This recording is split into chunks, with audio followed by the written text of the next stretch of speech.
What's up, guys? Welcome to another episode of CarBiz Leaders Live featuring the principal's office, where I like to say this is the only principal's office where you actually want to come to. Today, we have an absolutely tremendously special guest, Frank Lopes. Frank Lopes has been a really good friend of mine for a very long time. He is what I like to say a car business guru. And I can't wait for you all to learn all the knowledge that he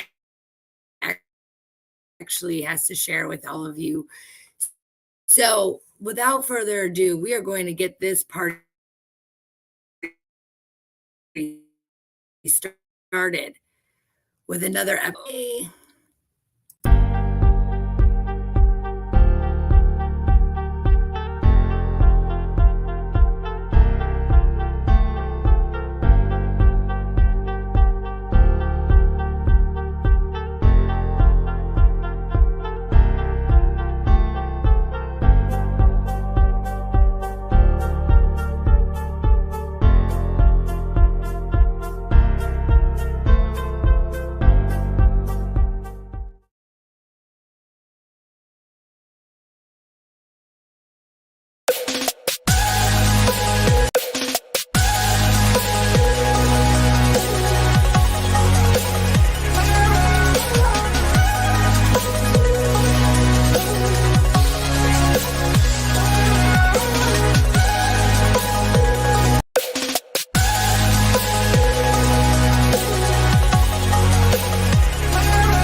So, without further ado, I'd like to welcome my next guest, Frank Lopes. Hi, Frank. How are you? Rachel, let me tell you something, man. Rachel, I have arrived. I have now arrived. Now I am on your show. Of all the things that I have done in my time, of all of my accolades, I have now arrived because I can add, I have been a guest on Rachel Blatt's show. So thank you so much for allowing me to arrive, and thank you so much for allowing me to be here today, my dear. It's so good to see you.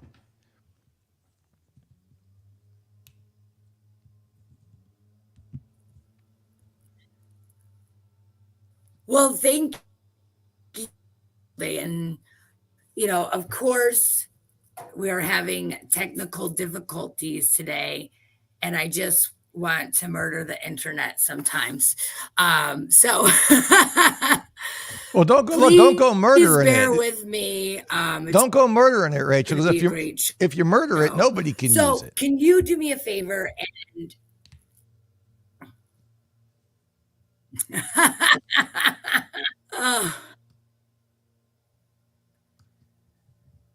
it's how it does this to me.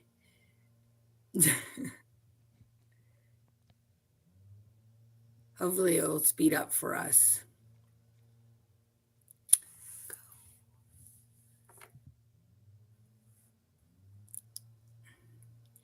Well, would you like to introduce yourself, Frank? Yeah, absolutely. My name is Frank J. Lopes. Some people call me Coach Frank. And I am the president of Strong 30 Automotive Solutions, the vice president of FB Digital, partner in car sales success. And my whole mission is a simple one. Each and every single day, I wake up trying to help people to create more opportunities for themselves, for the people that depend on them, and also for their future selves, so that each and every single day they can make sure that they are making their future self proud of them by the choices that they're making today. We do that through a whole different series of tactics and strategies and events. Mostly I am working boots on the ground, hand in hand with car dealers, big and small, all over the country. And like I said before, Rachel, it's an absolute pleasure to be here. It's absolutely fantastic.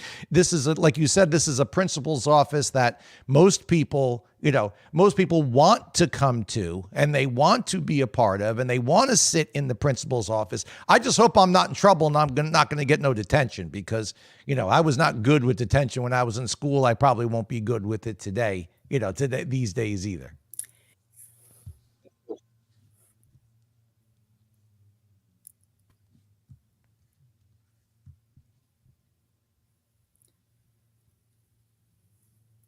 Well, thank you. And that means so much to me because, every day, I feel like I need a front row seat to running a business, right? So a lot of people, I want to talk to you about this leadership because everybody is like, it's the leader's fault. And I would like you to kind of talk about how you view that because I think it's important.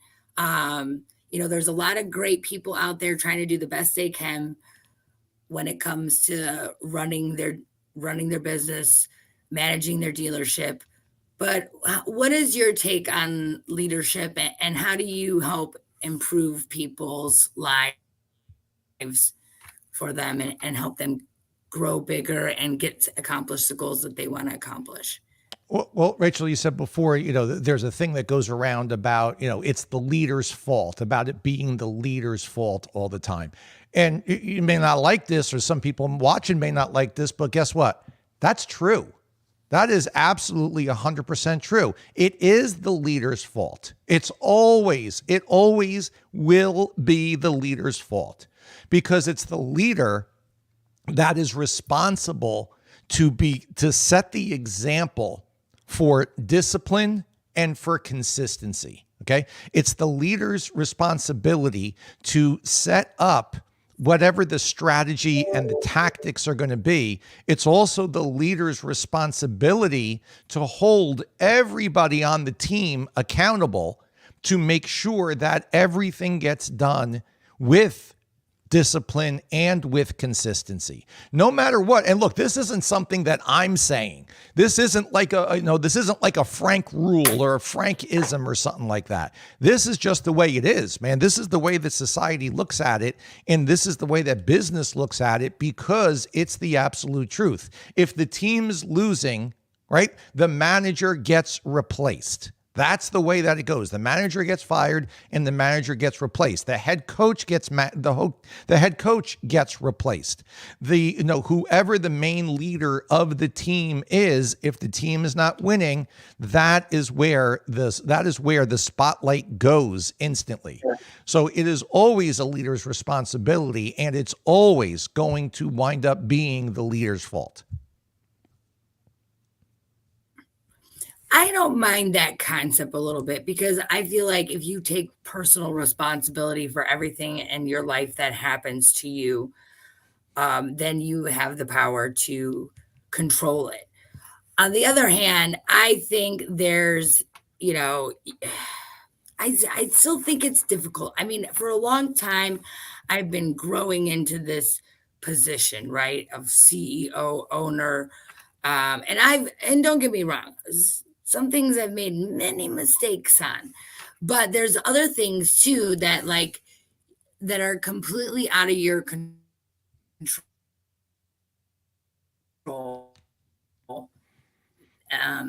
Do you mean like this crummy internet connection? Do you mean something like that? The Dave Thompson, who had gotten poached from food change, and that's how he ended up starting Wendy's. Like, what do you say about people being poached? I mean, is that the leader's fault? If somebody gets poached, no, you can't really say that it's the leader's fault that someone gets poached because you can't blame another leader on another team looking for better players. Right? You can't blame that. You can't blame that on the leader. Most of the time, that leader that has had people get poached from them, they done some poaching in their time as well. Okay, they're not without guilt over here, without any type of sin. They've done their own poaching. The leader's responsible though for when that team member does get approached for how that team member feels about where it is that they are on that team with that particular leader. If you wind up losing somebody and getting poached, who are you going to, to be quite honest, just look at it. There's nobody else to blame besides the leader of the team. Were you paying that? Were you compensating that team member appropriately? Were you making sure that that team member felt that they were loved, that they were respected, that they were honored? Did you make sure that there was a path for growth for that team member as well? If most of the time somebody gets poached, they don't leave for more money. They don't leave for, it's not always a money type of thing. Most of the time, it's going to wind up being an opportunity type of thing, or it's going to be how they see leadership. People don't quit jobs, they quit managers. We've heard that one 1,000,001 times because it's been true 1,000,001 times, and it'll be true 1,000,002 times as well. It's always going to come. I'm glad that what you said before, Rachel, about you kind of agree, because it's the truth. It's going to wind up going down to the leader. Absolutely.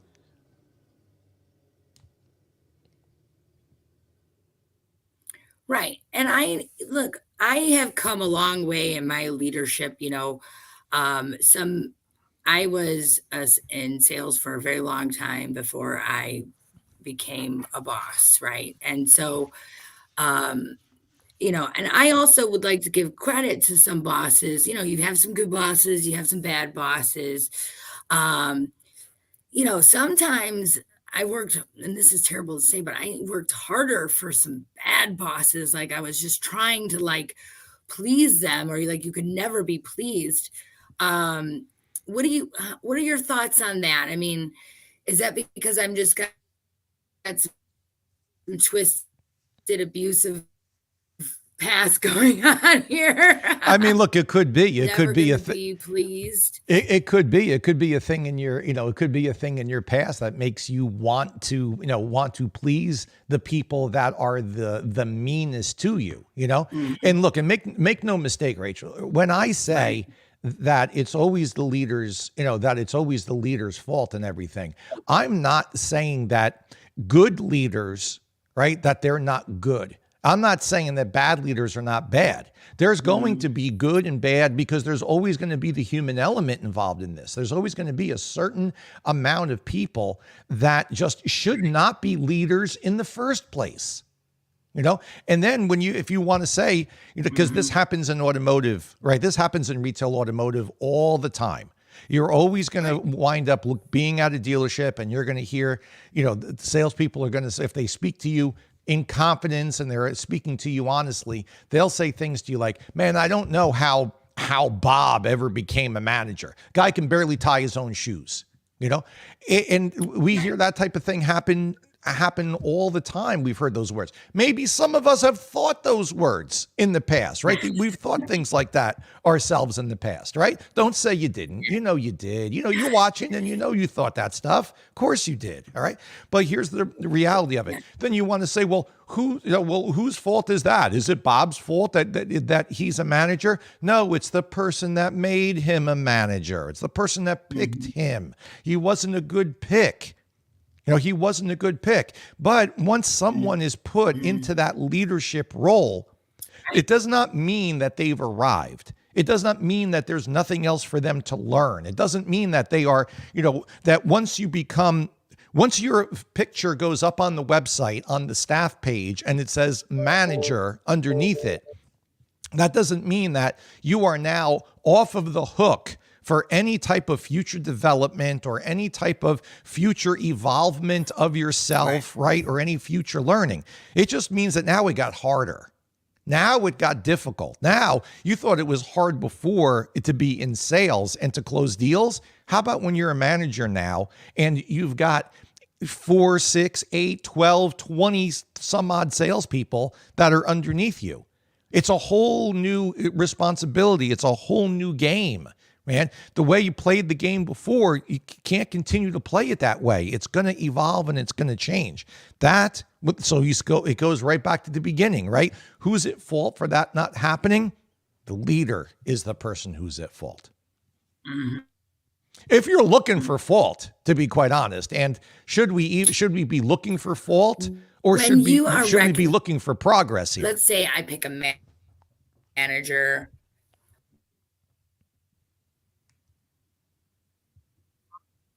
Right. I think that, well, question is, when you do see a fault, do you give an opportunity to correct it? Or, because once you kind of put somebody in this position, you may be thinking like, oh, I really like this guy. Let's give him a shot. Or, maybe people have their own another side to the coin. Um, well, I should have gotten Bob's role, so I'm not going to perform. So how do you get everybody on the same page so you can drive the ship forward again? I feel like this is important for everybody. So it all depends on what angle you're asking that from. So you're saying that if you have a manager, let me try to rephrase the question because the connection is horrible and it keeps going in and out. So I'm assuming that you're asking, if you have a manager and it's not working out, do you just fire the manager or do you coach the manager through? Was that I believe that's the first part of what you were asking, was it? Yes. Okay. So exactly. So Rachel, look, if we fired every single manager that didn't do a good job, we would be out of managers. There would be nobody left. Okay. We would have completely exhausted each and every single person who was a manager. Plus, not only that, to be quite honest, nobody else would want to be a manager because they would see that their fate was sealed, that the first mistake they make, they're getting a bullet to the back of the head, or a shovel on the side of the head. It's going to be one, they wind up getting one or the other. So absolutely 1,000%, man. Having a manager in place, having a leader in place, there's always going to be a bigger bear. There's always going to be somebody else who's ahead on the food, ahead in the food chain or above on the ladder. So absolutely, man. If anything else, leaders need more coaching and they need more guidance and they need more help than anybody else in the entire organization. That's not even a question. If there's anybody who needs coaching, anybody who needs performance enhancement, if there's anybody who needs support, it's the leader. The leader needs it the most because it's the leader who has to not only consume all of that coaching and training and all of that guidance, but they also have to regurgitate all of it down to everybody on their team that they're leading as well. So you can't just do a one and done and just fire somebody and throw them, and throw them out the first mistake they make. Like I said, you'd be out of people within probably 6 days. You would run out of people. Right.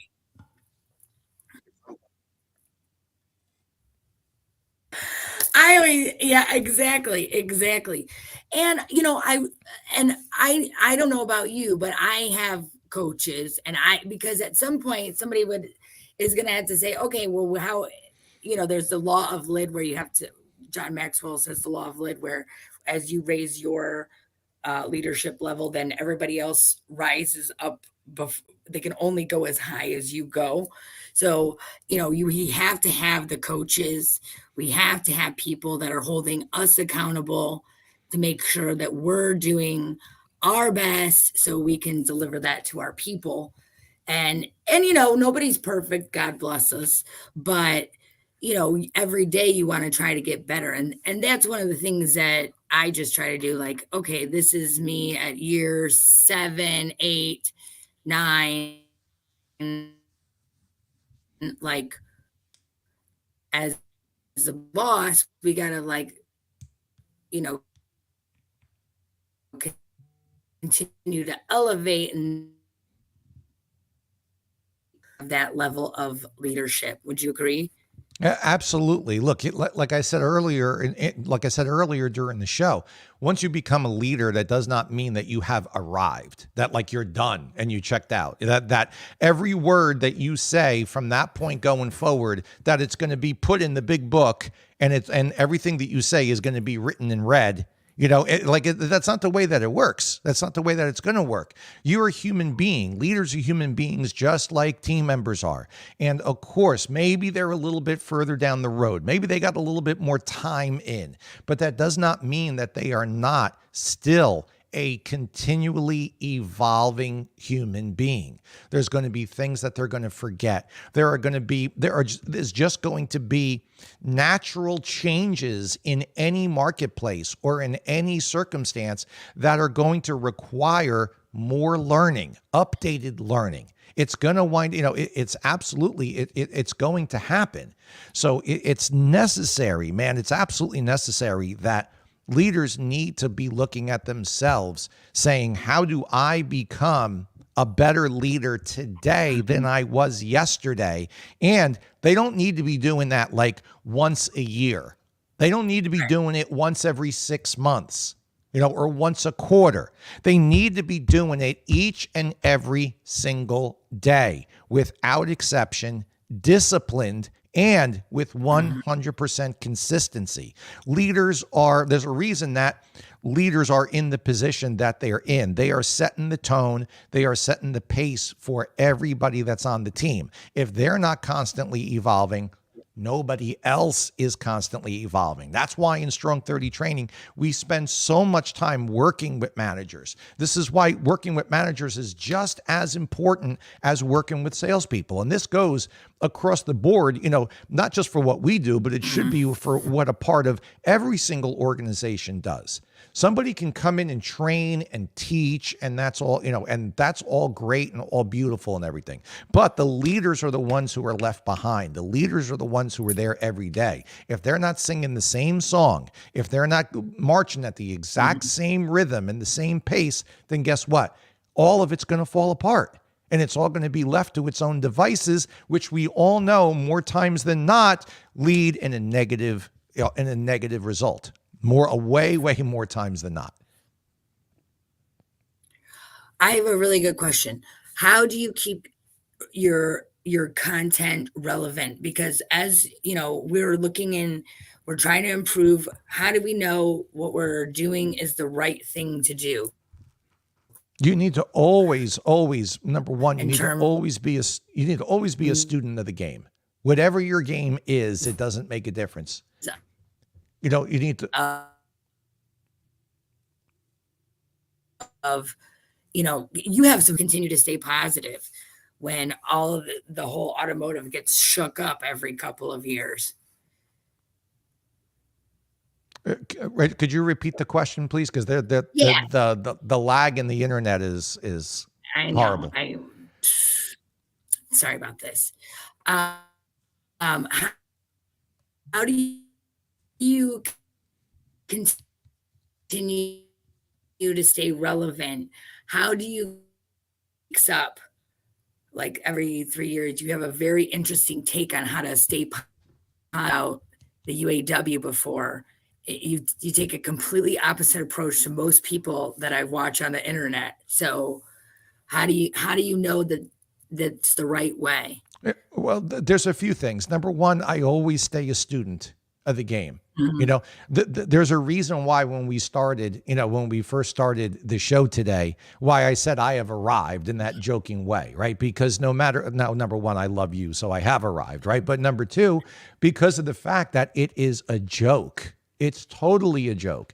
None of us have arrived. Not one of us, right? I keep myself a student of this game, just like each and every single great leader will. And I am nowhere near a great leader. I got so much more to learn. It ain't even funny.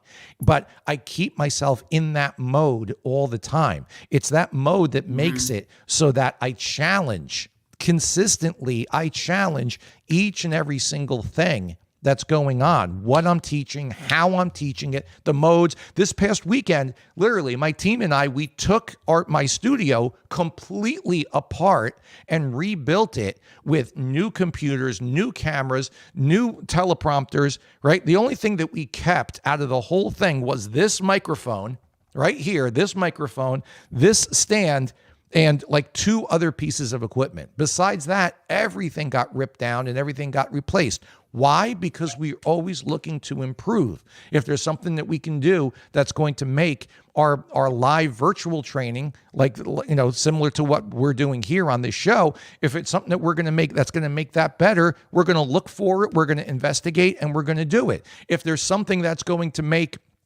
my show, right? Live with Lopes, which is on live every Monday night at 9 p.m. Eastern, and then replays each and every other night of the week at 9 p.m. Eastern. If there's something that's going to make that show better, then guess what? We're going to find it and we're going to do it. And it's that motivation comes from always wanting to be better. There is very, very little of, comparing anything that I do to anybody else. And I'm always pushing each and every single one of my dealer partners to do the exact same thing. It's not a point of looking at what Tom, Dick, Harry, Sally, Betty, Mary, Rachel, whatever is doing. They're playing their game. They're doing their thing. And that's great. What are you doing and how can it be better in some way? I use the analogy all the time, especially with the dealers that I work with and especially with the managers that I work with. I always use the analogy that they are a glass house, okay? And everybody around them has a bucket of rocks and they're all dying to throw them rocks. They're dying to throw them, okay? They're dying. And guess what? You can't stop them from throwing the rocks. They're going to want to do it, okay? And not only are they going to want to do it, but they're going to sit back and they're going to wait for that first opportunity, man. And as soon as they see that opportunity, they've already got the friggin' rock in their hand. They're like ready to go. They're going to launch that rock. You got to make sure that your glass is thick enough and that it's strong enough for no matter what size rock they're going to throw at you, that rock just bounces off. Maybe it'll leave a little mark. Maybe it'll leave it'll leave a little crack in there. Okay. But then you got to get in there. You got to repair that glass and you got to make sure that no matter what, be ready for when that next rock comes, because it's going to come. It's going to get thrown. It's going to get thrown at you. And you got to be ready and make sure that rock can bounce off. That's why, man, it's not about looking at what everybody else is doing. You want to grab some little tips or this or that? Sure. Great. No problem. But how thick is your own glass? Right? How thick is your own glass? How clean is your own glass that you can see when the other person's about ready to throw that rock? Or do you have that glass all fogged up from your own breath, from you talking about how great you are, or how great you used to be, or how great you think you are? Right? Those are the people, man. You see the people out there. And Rachel, you see this each and every single day, and everybody watching sees this too. You see people that are inside their glass house and they're talking about how awesome they are and about how they're doing this right and they're doing that right and everybody else is doing everything wrong. They're talking so much that the inside of the glass is all fogged up. And then something happens. Somebody shows up with this big ass rock and they throw this thing and the glass shatters and at the first hit, at the first throw, the whole thing's on the ground. Then that person is just sitting there with nothing else to say, with nothing to say. Right. And they, most of the time they're like, oh, what happened? Where'd that rock come from? Well, if you weren't so busy talking about how awesome you are, guess what? You would have seen the rock coming. Or maybe you would have focused on the fact that your glass was only this thick when it needed to be this thick to be able to withstand the rock that was going to come at you. Right. Well, I just want to say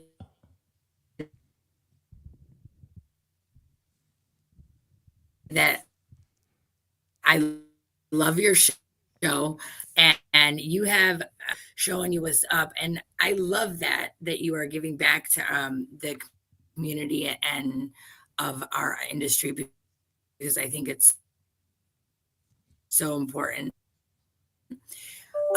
And I believe fully in my heart that that's kind of where it goes, right? So we started this conversation talking where when you're talking, I'm doing so great. Make sure that you're always continually checking yourself.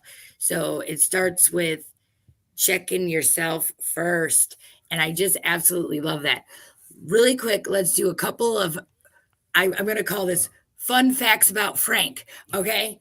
Give me 3 fun facts about Frank that nobody knows. Fun. Give me 3. Oh, wait, you want me to just volunteer them up like that? Okay. Yes, because our internet's bad. Okay. All right, no problem. Okay, so three fun facts about Frank. You know, these it's hard when you just ask somebody to just say these things. You know what I mean? It's mostly like you ask a question and you get the thing back. But three fun facts about Frank. Okay, number one, I know, Frank I'm can't. doing it different. Okay, number one, Changing it Frank up can't. on you. You ready? Frank can't swim. Number one, Frank can't swim. You put Frank in water and he sinks like a brick right to the bottom. So you'll never ever find me in the deep Frank can't end. swim. Frank cannot swim. That's number one, right? One day, if you want, I'll tell you I'll tell you the long story of why I can't swim. But number one is Frank can't Okay. swim. I'll give you another. Let me give you number two. Frank doesn't like funny flavors of things. I am a vanilla, chocolate, strawberry type of guy. Like, don't go adding no nuts in there. Don't go throwing a whole bunch of chocolate in there. You can keep your marshmallows, right? All that type of stuff. No. I stick to the basics. I stick to what's tried and true. Give me the vanilla, give me the chocolate, give me the strawberry. We're good. Put some more stuff in there. I'm going to wind up just handing it right back to you again and saying, I'm good.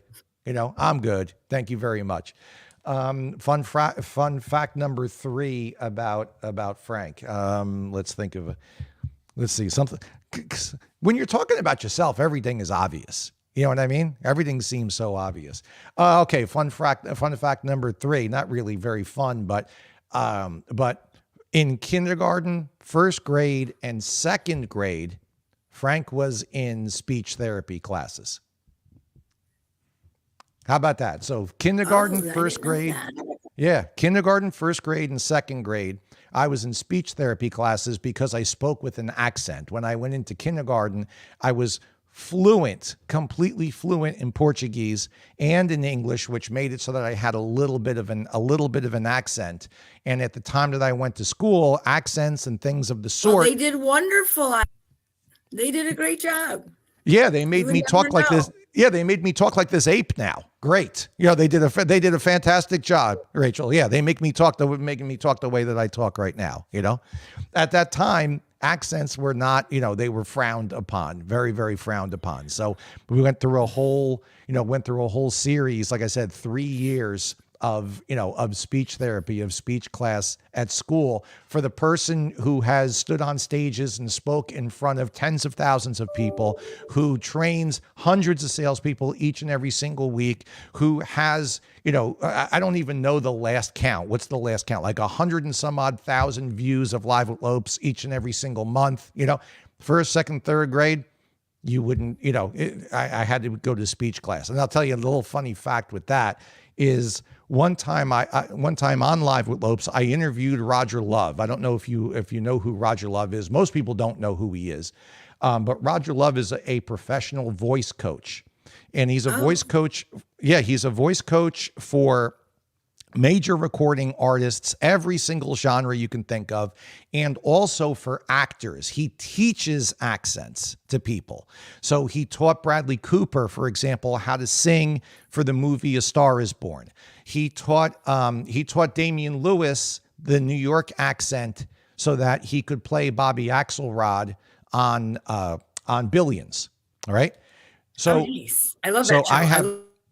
It's a great show. So Damian Lewis is British, so does not speak the way that he speaks on the show, right? He has a full out British accent. So I start, similar to what we did, Rachel. You start the connection with the cameras a little bit ahead of time, and I'm talking to Roger Love, and he looks at me and he says, "Frank, you were in speech therapy class when you were in school, weren't you?"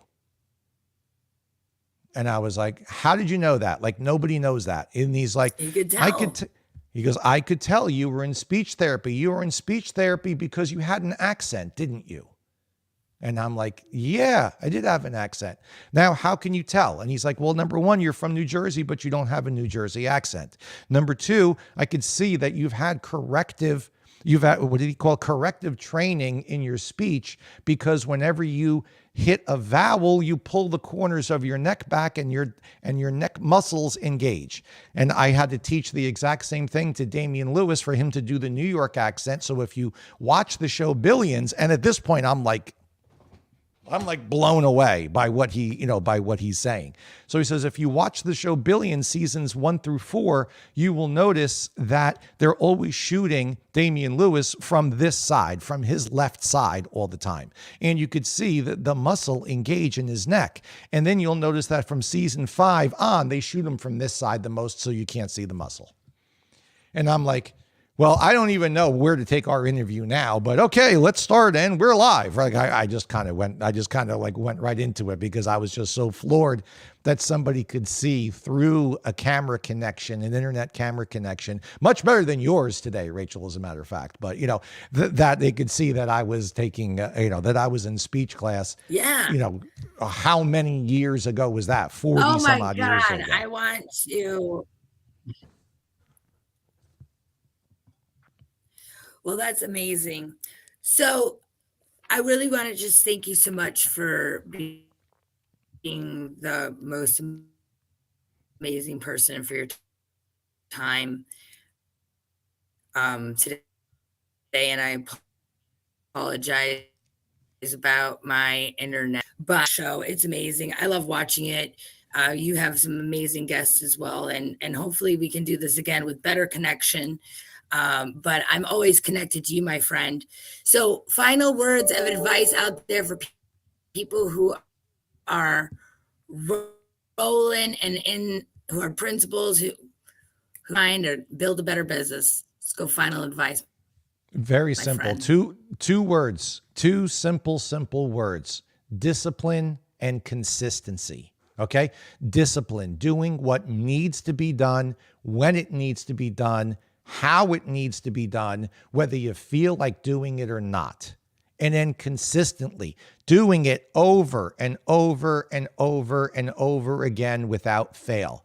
Nobody is ever too good or too busy or too fancy, right? Or too anything to not focus on discipline and on consistency. And I'm talking about doing the things that matter, right? The getting your hands dirty, working on your business and also in your business, making sure without a shadow of a doubt, leaders, that you actually know what is going on and that you are always working first on yourself before you're working on others. As a leader, if you are not constantly evolving, your team is actually retarding. They're actually going backwards. So make sure you're always putting yourself first on when it comes to who do I need to coach? Who do I need to train? Who do I need to spend time with? The first person on that list should always, without exception, be you. That's all I got to say about that.